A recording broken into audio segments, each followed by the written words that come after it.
Hey, good morning everyone. I'm here in Japan, Okinawa Prefecture, Nago City. I just woke up this morning and the first thing I wanted to do was learning English.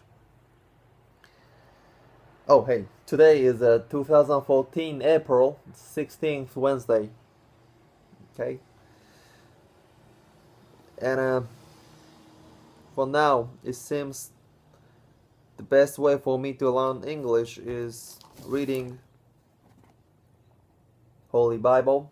It's a New International Version. And I guess I'm not considered as Christian because I don't go to church or I don't belong to any religious group at all. But I have read Bible. Well, I haven't read it for a few months or a few years. I forgot. But this morning when I woke up, I just felt like, hey, I want to study English again, and how should I do it? I don't have anything to read in English, and hey, and I looked around, and only thing I had was so I'm gonna read it, and I actually really like reading it. I don't know why, but every time when I read Bible, open the page, chapter, even the chapter that I have read before, if I read it now, I just feel like different. I feel different things. Is that okay? Okay. Oh, I just picked the random page, random chapter, and I'm gonna just read it. And ooh, it's Matthew here. In yay, 7 wolves. Is that right? Wolves. Then Jesus said to the crowds and to his disciples, the teachers of the law and the Pharisees sit in Moses' seat. So you must obey them and do everything they tell you. But then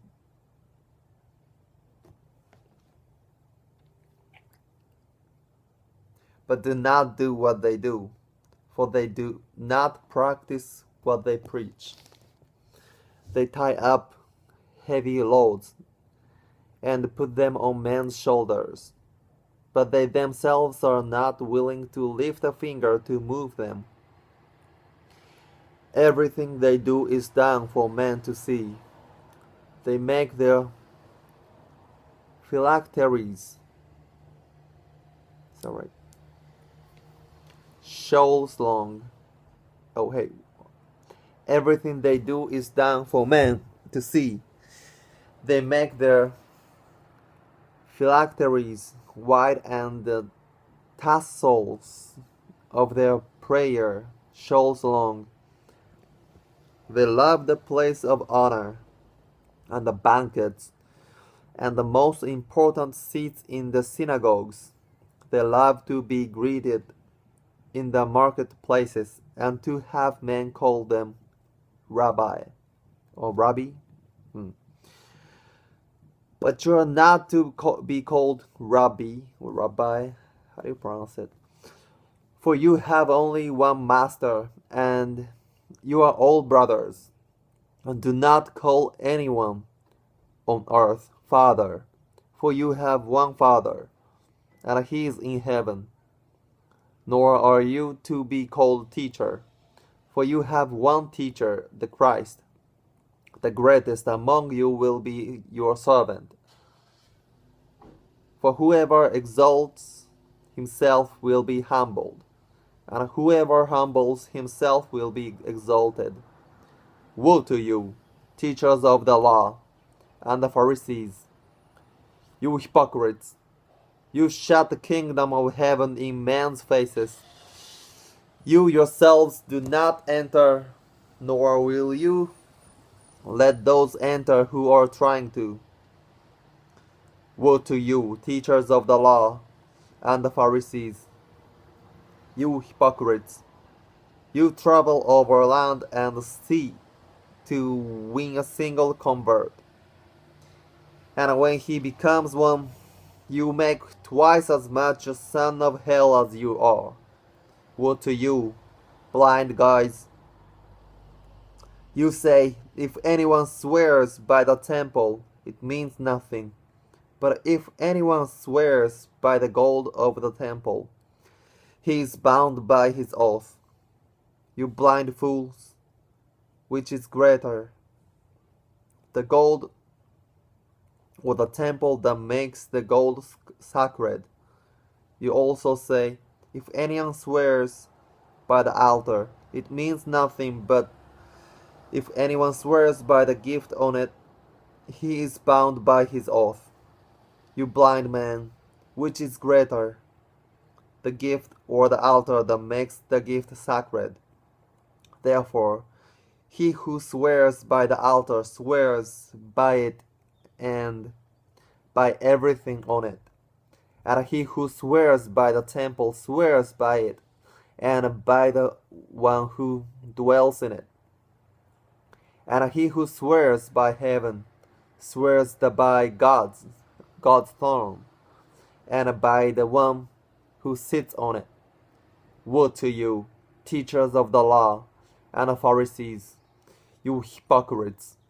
You give a tenth of your spices, mint, dill, and cumin, but you have neglected the more important matters of the law: justice, mercy, and faithfulness. Justice, mercy, and faithfulness. You should have practiced the later. Okay. Oh, you should have practiced the later. Later. Latter. Without neglecting the former. You blind guys, you strain out a gnat, but swallow a camel. Woe to you, teachers of the law and the Pharisees, you hypocrites! You clean the outside of the cup and the dish, but inside they are full of greed and self-indulgence. Blind Pharisees! First clean the inside of the cup and the dish, and then the outside also will be clean. Woe to you, teachers of the law and the Pharisees, you hypocrites! You are like whitewashed tombs, which look beautiful on the outside, but on the inside are full of dead men's bones and everything unclean. In the same way, on the outside, you appear to people as righteous, but on the inside you are full of hypocrisy and wickedness. Woe to you, teachers of the law and Pharisees, you hypocrites! You build tombs for the prophets and decorate the graves of the righteous. And you say, if we had lived in the days of our forefathers, we would not have taken part with them in shedding the blood of the prophets. So you testify against yourselves that you are the descendants of those who murdered the prophets. Fill up, then, the measure of the sin of your forefathers. You snakes, you brood of vipers! How will you escape being condemned to hell? Therefore I am sending you prophets and wise men and teachers. Some of them you will kill and crucify. Others you will flog in your synagogues and pursue from town to town. And so upon you will come all the righteous blood that has been shed on earth, from the blood of righteous Abel to the blood of Zechariah, son of Berakia. Is that right? Who you murdered between the temple and the altar. I tell you the truth. All this will come upon this generation. Oh, Jerusalem, Jerusalem, you who will, oh, you who kill the prophets and stone those sent to you. How often I have longed to gather your children together, as a hen gathers her chicks under her wings, but you are not willing. Look, your house is left to your desolate. Left to you desolate. For I tell you, you will not see me again until you say, Blessed is he who comes in the name of the Lord. Okay. Thanks.